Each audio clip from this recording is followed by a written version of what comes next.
To open our extraordinary council meeting to adopt our 3-year long-term plan and to get our fees and charges and strike our rates today. I'll start with our council prayer. Tēnei tātou. Ka tuku mātou kia kaha mai ngā māngai kua whiriwhirikia mō te kaunihiro ki iko ki te mahi me te ngākau auaha, me te whakamahi i ngā pūkenga me te mātauranga i roto i ngā wānanga, me ngā whakataunga, te whakaturi au te pari hapuri matatika ana, te tūpotahi ana kamutu, ka whakapiki anō i te oranga o tō tātou rohe, ka whakatau anō i ngā take o te rohe i runga i te tika me te pona. Dear Lord, we ask that through Council's discussions and decisions, the representatives we have elected may govern the Far North District with imagination, skill and wisdom to achieve a fairer and more united community that enhances the well-being of our district and solve the district's problems efficiently and Amen. I'll just move that we accept apology from Councillor Steve McNally today. Second. Thank you, Deputy Stratford. All those in favour? Those opposed? That is carried.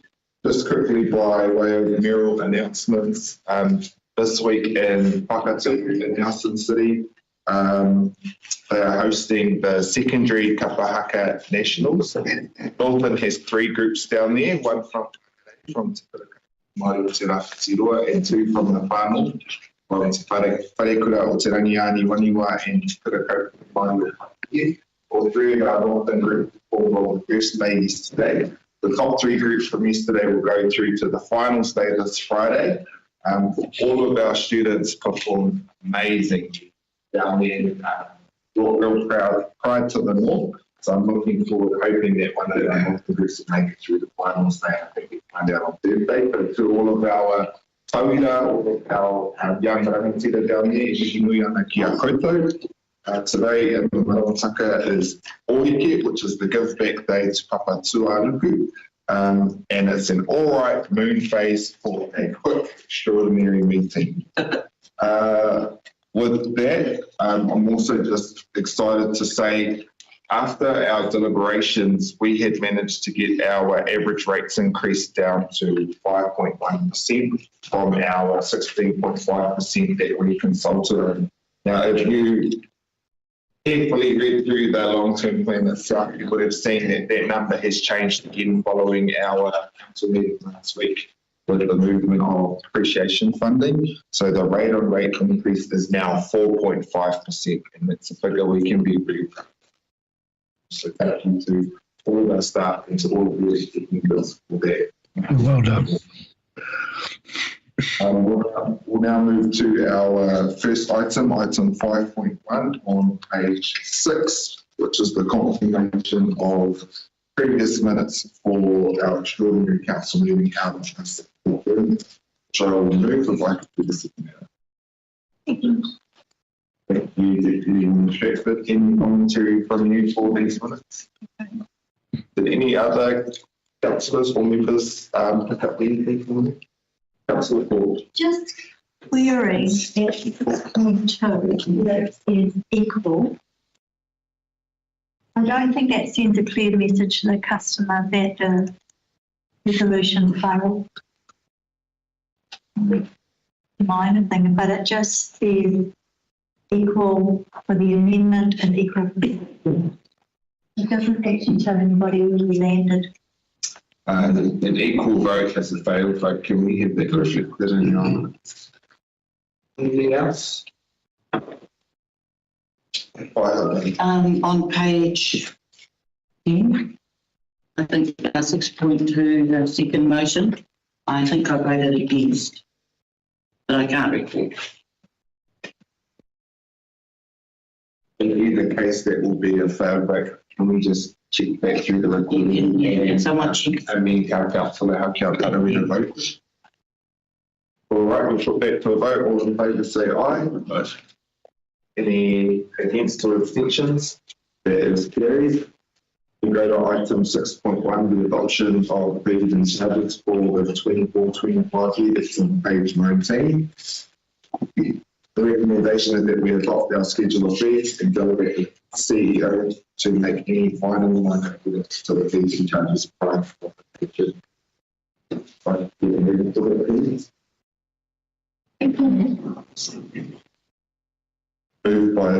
Deputy What Minister. page are you on?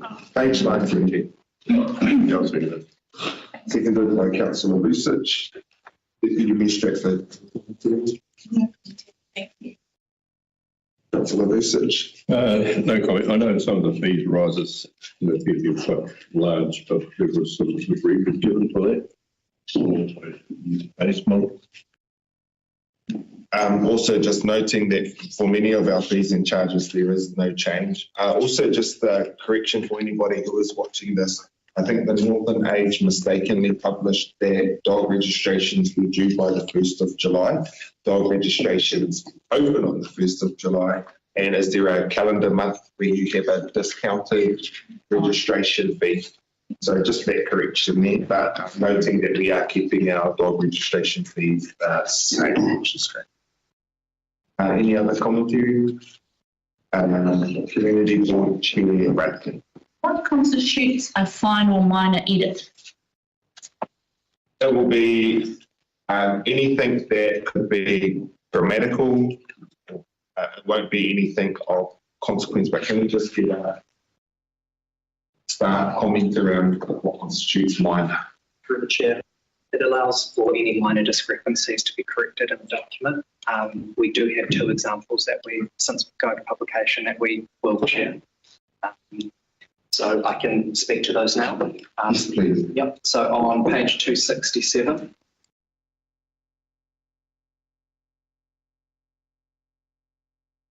The targeted service rate section. Waipohi Hokianga water differential and T2 water differential transposed, and they will need to be flipped. So this is an example of the corrections that need to be made. On page 264,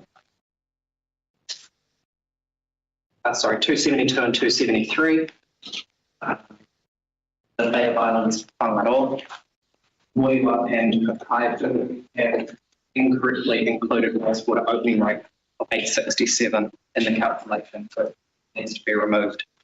And Moiwa is not on our articulated wastewater supply, they're on septic tank, so. Same with the Kaihau. so thank you for the question. These are the kind of just updates before we publish that we'll need to make sure we have the flexibility to correct. All right, we will put that to the vote. All in favour say aye. Aye. Those opposed or abstentions? That is carried. We now go to item 6.2, the adoption of our 24 to 27 long-term plan on page 50. Moved by Councillor Lucic and seconded by Deputy Stratford. Councillor Lucic. No real comments. I just note on page 55, the 4.5% rates increase, which is really well done. Thank you to everybody. One little comment, but look, maybe we can go to second up because I've lost my page because I only minor, but just a question. Deputy Stratford. Before I speak to it, can I just ask Guy on the team to just respond to the question of why we consulted on a 16.5% rates increase and how we got it down to 5.something.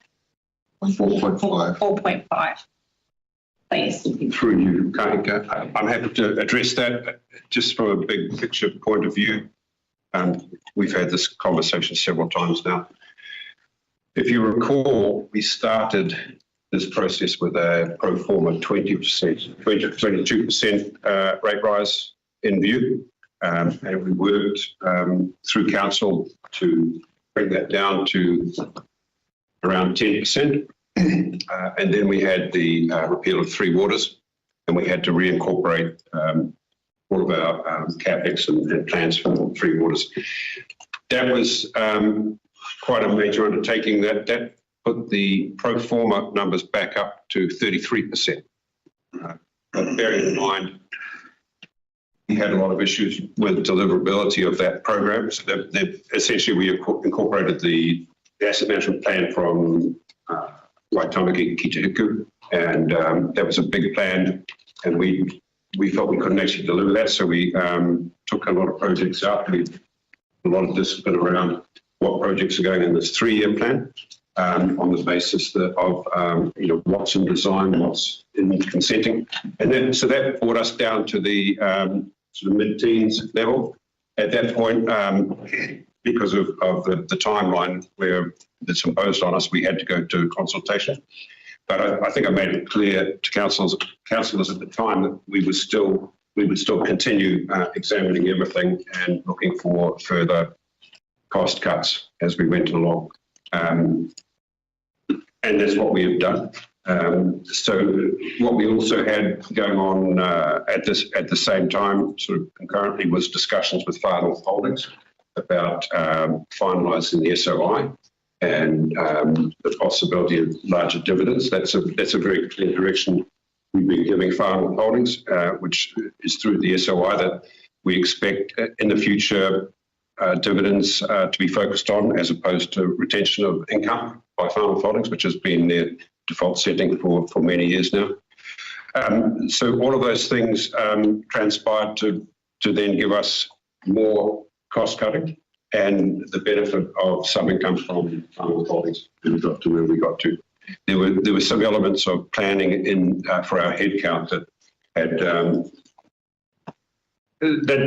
that gone. We'd cut out headcount, projected headcount for 24-25.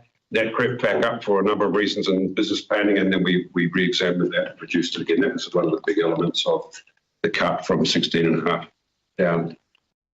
I hope that helps. Yeah, thank you very much for that, Guy, because we have had a lot of criticism after the release last week or the week before. I just wanted to acknowledge the work that the organisation led by you has done to get the rates increased down. But I also wanted to acknowledge the communities that have asked for things, our community boards that have done their strategic plans, that are feeling a little left out in the dark with this long-term plan.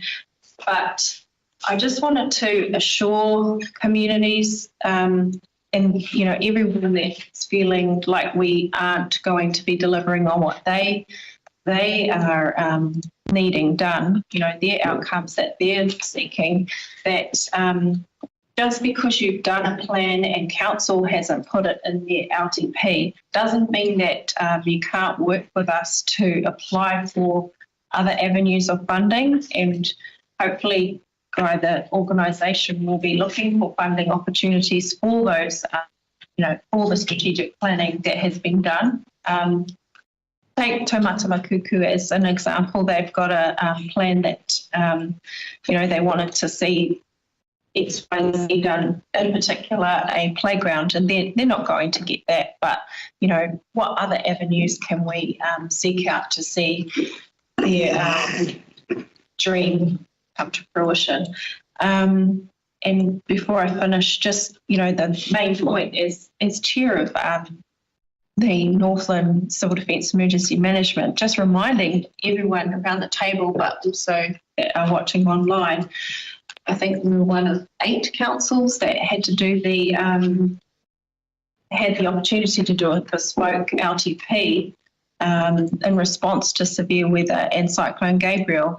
And whilst after 2021's LTP, we were on this major increase and trying to, we helped community boards do their strategic plans, and we were going to deliver on all this great stuff. Then Cyclone Gabriel just came and pulled the rug out from underneath us. So we had good intention of, enabling communities, empowering them and delivering on everything, but we have to be serious about recovery and focus on roads that are just, I don't have the word for it.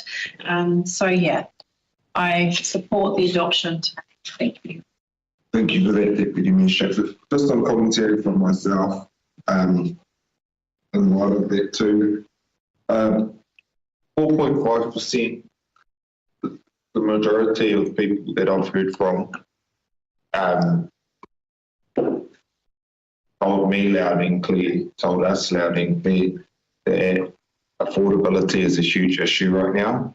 And I appreciate the contribution our community boards have done in understanding that, and communities across for some of the more nice to haves. Commentary from throughout the sector is that because next year is an election year, it's always better to try and get a lower second year in your long-term plan, because that's when you want to try and get voted back in again. Our second year is going to be significantly higher because we heard from the people of the fund that right here, right now is where they're hurting. So we are going to creep back up to the double digits in the second year of our long-term plan before it comes back down again in the third year, which means that if we want to try and bring that number down, there will be a significant amount of work that has to go into next year's annual plan. But I want the people of the Far North to know that we don't sit in these seats and make decisions based on trying to get re-elected back in. We sit in these seats and make decisions in accordance with our council prayer to make the right decisions for the people of the Far North on their behalf, regardless of whether that's popular or not, to be honest. Some of the things that really stood out for me within this, our annual operating expenditure is going to go from, right now it's around $172 million, I think. Across this long-term plan, it's going to go from $192 million to $213 million that we will be spending on behalf of the people of the Far North a year. We're not a small council. We, in population, it's 75,000 people. In geography, the third largest territorial authority in the North Island. But we are a very large council. To that effect, I think it's on page 169, the comparison across a number of councils of a similar size. The Far North is very much sitting in a lower zone to others across Aotearoa with our rates.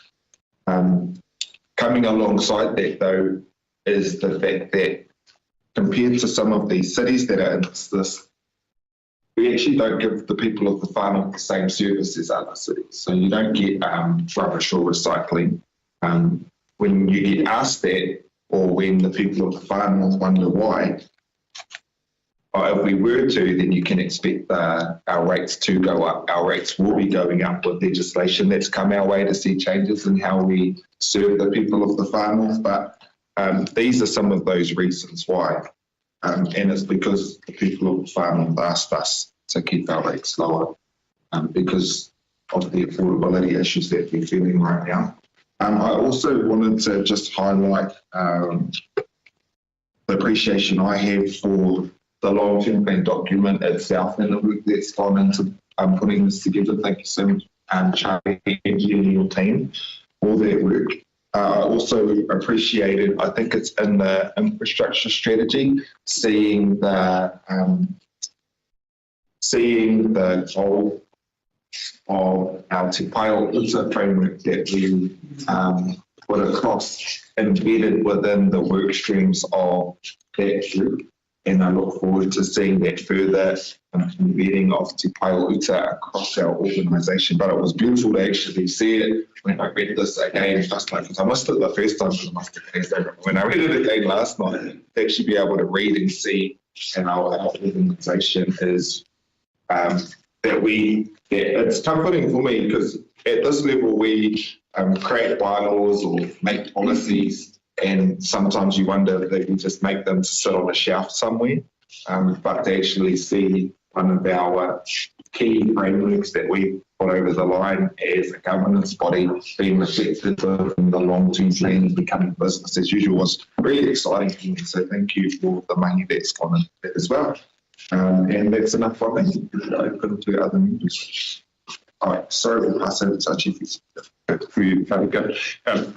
Just a few comments on the CLTP process. This has been a learning experience for me, and I think some other new senior staff that have joined us. It's been a complex process, and bearing in mind that this was a truncated LTP, it was 3 years for a reason. It's so we can focus on recovery from Hurricane Gabrielle. In terms of the 3-year rate strike next year, yes, we have a slightly higher, it's 11%, I think, projected. That doesn't mean we won't continue working on cost savings and efficiencies in the coming years. So we will endeavour to get that down. Our focus really is on customer service. I'd say our renewed focus on customer service and value for money for our ratepayers will be at the front of our minds. We also have to deliver a lot of projects and improve resilience of our roading network, for example. And that comes in lots and lots of changes that have been happening. 3 Waters being repealed, we now have to prepare a waters plan and improve our in-house delivery capability for waters infrastructure. And we're also restructuring our roading efforts to deliver better results and better outcomes for our district. But I think we're in good shape and really looking forward to the challenge of the coming year. And we have buy-in from the staff to do that. And hopefully we'll be sitting here next year with another good result. Thank you for that. We'll go to Councillor Visage. Both reply. No, you lost your train of thought at the first time. No, this is your question. First thing, okay, yeah, I did. It's to do with the first section of the recommendation, financial policy. And so the question was really to Guy, and on page, if you look on page 6.2, so this is just a minor thing, but said we're looking at the policy net interest at a percent of total revenue and net debt as a percent of total revenue. I presume staff have done the careful calculations with interest rates rising that we aren't going to hit any of those thresholds. So that was one of them. And the second one was we have an independent chair on finance, Graham McLean, and I would hope that you also use them when you're looking at your financial policies as well, just since he's there for this. That was my question. Some comments on that. We are still going through a process of evolution in terms of our financial reporting. You'll be aware we have a workshop coming up for elected members. We will evolve our financial reporting for elected members and management. That will lead to better balance sheet management. In terms of our Assurance Risk and Finance Committee chair, he's very much across all of those issues. He's also very aware of our debt projections. The objective of improving our financial reporting or having more detail around that is so that we can analyse our balance sheet and hopefully manage it more efficiently, debt profiles going forward. So to the extent there are any opportunities to release assets from our balance sheet to offset debt funding for infrastructure, for example, then we will be bringing those options to council for decisions in due course. So we have a workshop on financial reporting, and then in September we will be tabling a workshop for elected members.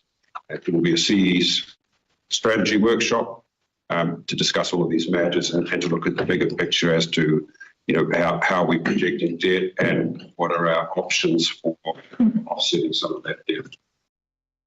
Thank you. Councillor Hakia.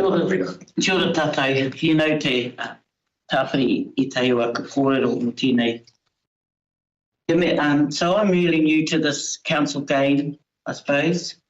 Run operations myself, but on a much smaller budget, and I thought, well, as a Tumaki, very successfully how you spread your money around and look after staff. But I'd like to say this has been an interesting exercise. And the things I've heard out of this morning is affordability, deliverability of projects, recovery/resilience, and customer service. And I just want to say that, you know, in our submissions, Ray and Māori Ward councillors to the select committee, I talked about how, Moko did a really good job talking about the history of Māori wards. And my husband told me actually local government's been around 136 years and Māori ward involvement's only been around 3 years. And I'd like to say that I sense that there's this, from within our Māori communities who don't feel that we are heard. Probably there's a sense of change in it. And yesterday with the 3 kapahaka groups, they really, all of the kids have been impacted by this new government's kōrero. And I'm just really, all of the kids talked about he whakaputunga and te tiriti. And I just want to remind everybody that as a result of te paparahi o te raki, that is embedded in the psyche and the history of this whole area. So having Māori ward councillors, I'm not trying to justify myself, but, you know, I'm just starting to send out the council minutes now rather than my reports to a number of people in the communities who actually don't think much about council, or even probably myself in the past. But I just want to congratulate the staff for getting us down to 4.5. That is huge. People are really struggling, and you see it in Pack and Save, what people are buying, what they're going at without, you know, in Awanui we've just had I put up a post about a Big River Cafe that had to close. Was the most successful cafe in Awanui because the impact of the Brendu and closing, which I never thought would impact on Awanui. And she said locals were buying less. And as a result of that post, I go to the link guy and he goes, oh, sorry, I won't stop. He says, can you help? He's a park here. He says, can you just pass it along to the EV that when they start buying, you know, all their timber to build their homes, share the love amongst some of us, you know, others don't just go to one place. So there's kind of maybe an acceptance from others as well. But I just sort of want to, I'm happy to see Te Pai o Uta in here. You can't just have Māori and we say things. We've got to have mechanisms inside our organisation. So, and ngā mihi ki ngā kaimahi katoa inia. Sorry, aroa mai. Kia ora. Councillor Lucas, right of reply. Yes, just Oh, sorry, we'll go to this one. Board Chair Ward. Apologies, Milka. Just in relation to the comments raised about projects that are not in the LTP at the moment, that communities, it doesn't mean that communities can't work with council. That raises concern for me because looking at the operational expenditure ranging from 192 million to 213, we actually haven't budgeted an operational for anything outside of this LTP. And we already have issues and concerns about the process of new projects and capital works coming via the community board when we don't necessarily have a lens over the whole process of people coming directly to council. So that is a concern to me. We need to be captured, and council needs to be captured at community board level so that we're both talking to each other on the same page. None of our top 10 wish list projects made it into the LTP, and we're happy to accept that, providing we could retain our 3 main sources of funding, which we have been successful in doing. So I would just like more clarification around the invitation for projects that are not in the plan or have been pushed out by communities, that they can actually come and work with the council. That just concerns me, those comments. Thank you. You there, Mayor Moko? Sorry, I am going to allow Deputy Mayor Stretford to respond very quickly, but also acknowledge that you two can have a conversation with each other during the break too. I was referring to elected members providing a supporting role to those communities. Thank you. And also highlighting that we successfully reinstalled town beautification budgets for our community boards too, so you didn't get left out fully in the cold. Councillor Radich. Yes, good morning, everybody. To Guy and the staff, Far North District Council, big congratulations getting the rate increase down to 5.1. I can tell you all, when we was predicting a 16.5%, it brought shivers to many people in the Far North. And I have no hesitation in saying people would have walked off their land if this had happened. I was at a function on Friday night, and the hype there was fantastic because the news had come through that our rate increase was going to drop down to near 5%. So, fantastic work. And I think the Far North will be bubbling along with just such great news. Thank you. Thank you, Councillor Radich. We'll go to Councillor Vucic for right of reply. Yeah, thank you. Mayor, just very quickly, obviously I support this motion here. And in particular, I'm really encouraged by the staff led by Guy taking on board, as you heard, the affordability and doing quite a bit of work and making, which has never occurred my time before, saving initially 8.5%. So that shows a good direction there. So I really do appreciate that. But also, which may be some missed, but also recognising that in fact through the operational changes that there's potentially savings that can be made as well. And I'm certain of that too. So I just want to just remind you of that. And the other thing, which we haven't forgot, our community boards, something I have spoken about, I'd like to see us look at the way we engage with our communities through a consultation process that can, I think, could be a lot better rather than every 3 years. And that would, I think, address many of the things that some of our community board chairs have raised that will lift the profile of communities and respective groups there. So I support it. Thank you very much. Thank you. And apologies, I'm going to go outside of standing orders because I missed Councillor Foy's hand up. Councillor Foy. I just wanted to correct just one other thing to thank the Mayor, who must be the highest performing Mayor in terms of the financial savings there in New Zealand. There's a saying, e harataku toi te tōtaki tai, engari te tōtaki te me. Success is not ever held by one person alone, but by a group. Good interview on Te Hui. Councillor Foy. Thank you, Mimoko. I just wanted to raise on page 55 of the agenda, the key elements of the LTP were highlighted by staff. In particular, the first point about a balanced budget each year where revenue exceeds expenditure, and that includes depreciation.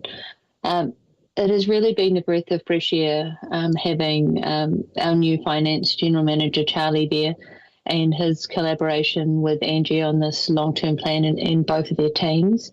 Under Guy, I think that it's been really refreshing for the culture change towards moving towards this type of financial planning and making key moves that we haven't done for the last 20 years, like the divestment of housing for the elderly, which has been something that previous councils have wanted to do but never actually actioned, even though there's been council resolutions. In terms of the 4.5% rate increase, that rate increase there, remember that won't actually be the amount of rates that each person pays because of the recent change from the QV valuations, and particularly those that did appeals to the huge increase in the valuations, which significantly affected a number of properties. And I've seen a huge increase in horticulture, for example. in the district. So by lowering this rate to 4.5%, and thank you to Guy and his staff, that will enable those landowners that have had those huge increases in values from QV to be able to withstand this economic situation in terms of the current depression of the economy.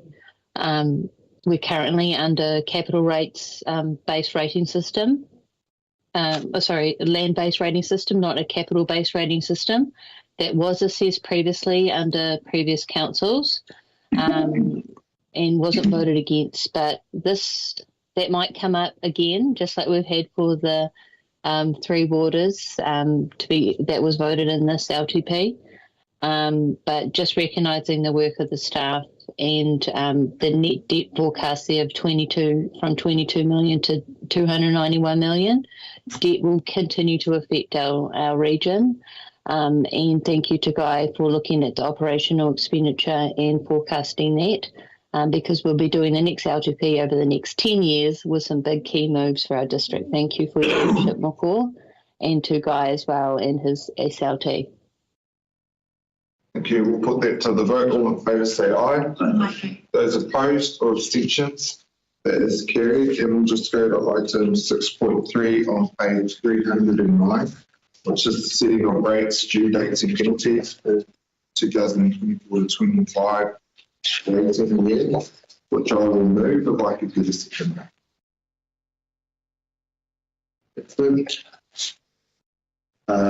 Any commentary from you?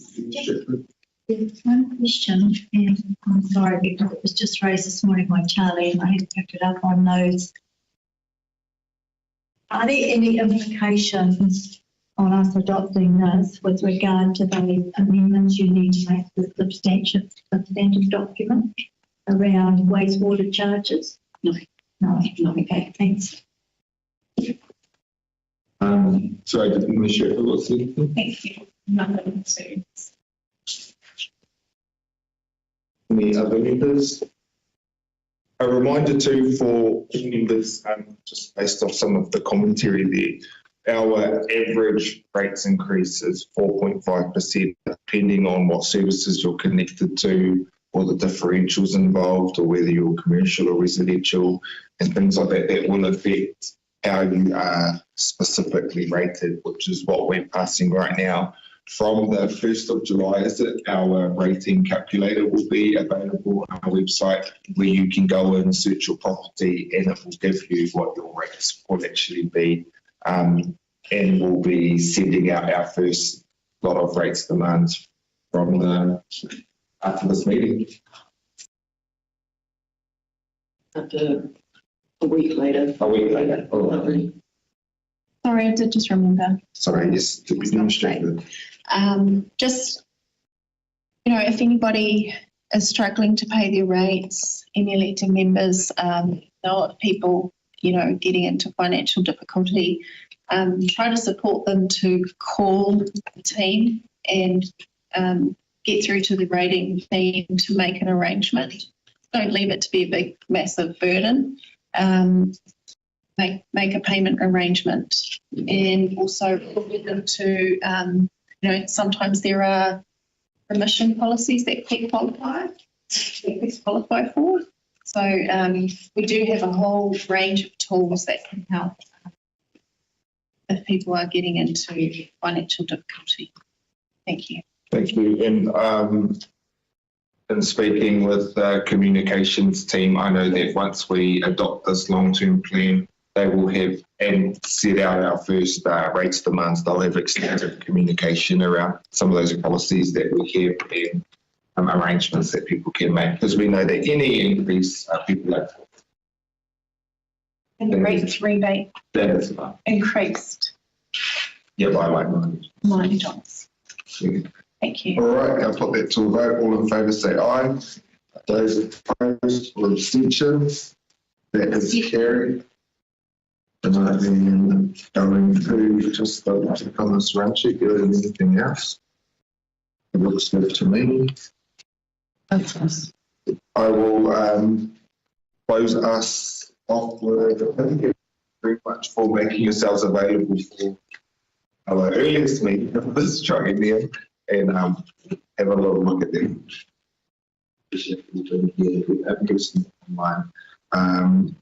Kia tau kia tate katoa te atu whai o tō tātou ariki o he ukraiti me taro hau te atua me te whiwhinga tahitanga ki te wairua tapu ake ake ane. Right.